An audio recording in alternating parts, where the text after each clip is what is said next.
G'day again. This video is on connected particles, so things that are connected with strings or ropes or things like that. So connected particles. And my advice for these types of questions is to consider each object individually.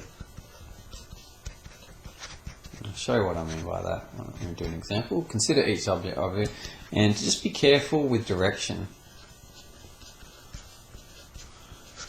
So just really define clearly what you mean by positive direction and what you mean by negative direction.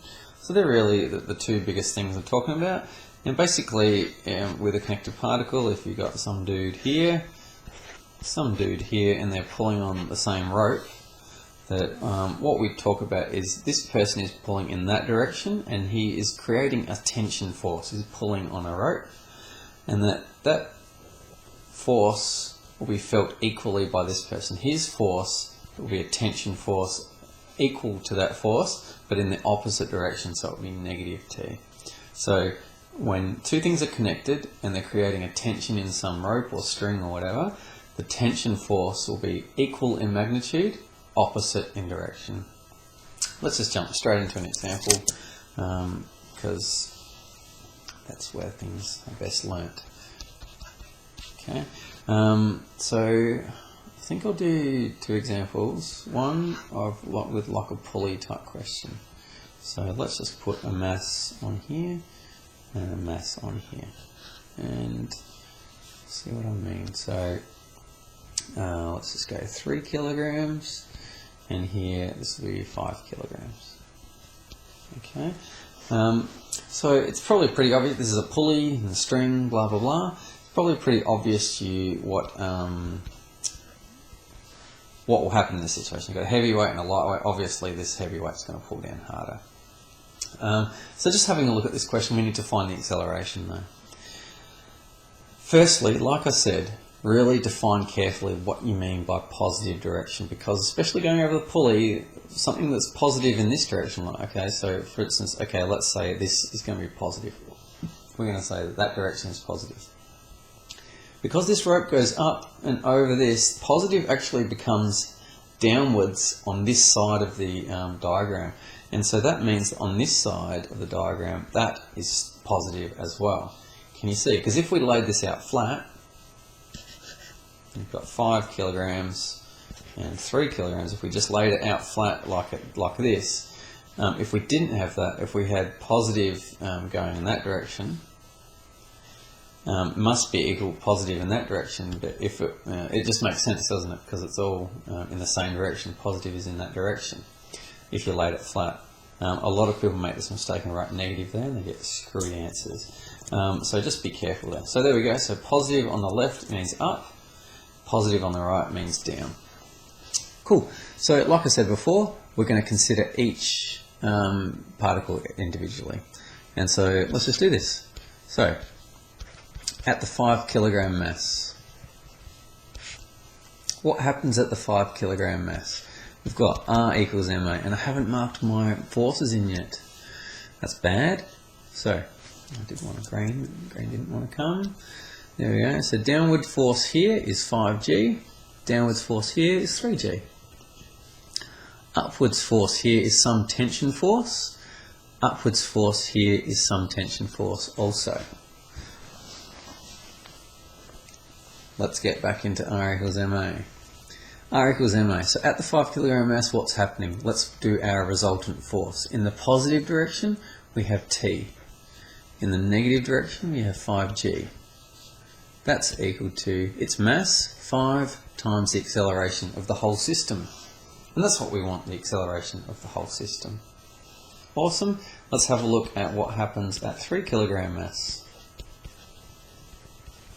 At the 3 kilogram mass, R equals MA. The resultant force, in the positive direction, we have 3G. In the negative direction, we have a tension force. And you'll notice that in this equation, tension is positive. In this equation, tension is negative. It's because they're going in opposite directions, which is what you hope and what you'd expect. The mass is equal to 3 times the acceleration of the whole system. This gives you two simultaneous equations in t and a. Okay, so we have an equation there, we have an equation here, and we can solve these as simultaneous equations to find what t and a are. Now, I'm not going to do that here. I need to save as much time as possible in these videos as possible, but you can solve these simultaneously. Remember, g is just 9.8, but you can just leave that in your answer if you want, and you can do that. So you can just add these two equations. Should I do it? Okay, I'll just do it.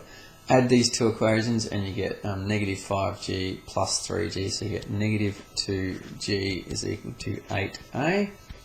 Therefore, acceleration is equal to negative 1/4 g, and t is equal to 5a plus 5g, 5a plus 5g, which is what, negative 5/4 g plus 5g, so that's, what did I say, negative 1 1/4 plus 5, so that's 4 3/4. So that's 13/4, is that right? 4 3/4. What did I say? 4 3/4. 3 3/4. My brain has just collapsed. I'm trying to do it in my head. 3 3/4. That's 12, 15, 4g. And okay, so this gives us two things. So firstly, acceleration is negative. Does that make sense? Let's just go back to this. Acceleration is positive in this direction. Negative, yes, it goes with the heavier mass, so it goes this way at negative 1/4 times 9.8, which is whatever, 2.25-ish, going in this direction. And the tension force here is equal to 15 over 4g. And so that's how you deal with a connected particle question.